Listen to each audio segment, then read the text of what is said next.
The gospel for this Sunday is from Mark, and it's about the disciples, Jesus and his disciples walking on the road.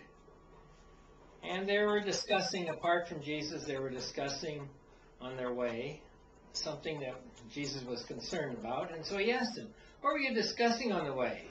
And of course they were silent because they were embarrassed. They had been discussing who among them was the greatest. And he sat down, he called the 12, and he said to them, "If anyone would be first, he must be last of all, the servant of all, and servant of all." And he took a child, and he put him in the midst of them.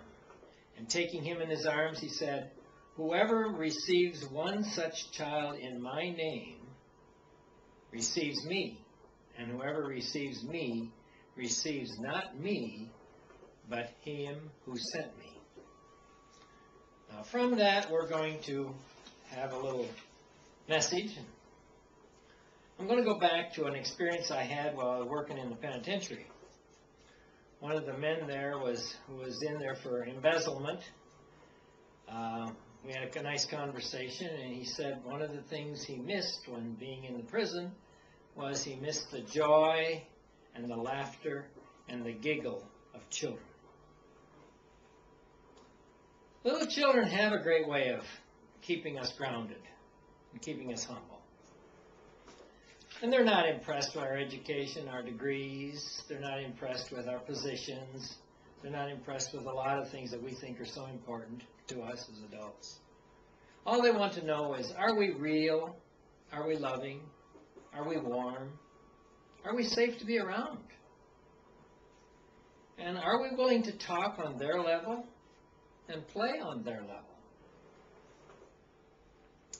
And as Jesus said, if we welcome children into our hearts and into our lives, then of course we must be committed to going the long haul.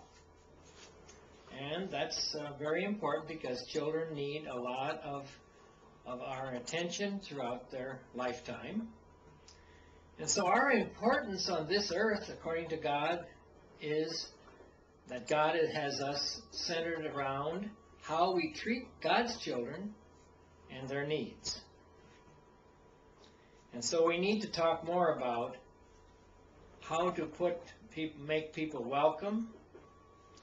And so we need to put a welcome mat at the door of our hearts to make room for children of all ages, because we are all God's children, and make their love and their needs a priority for each of us each day.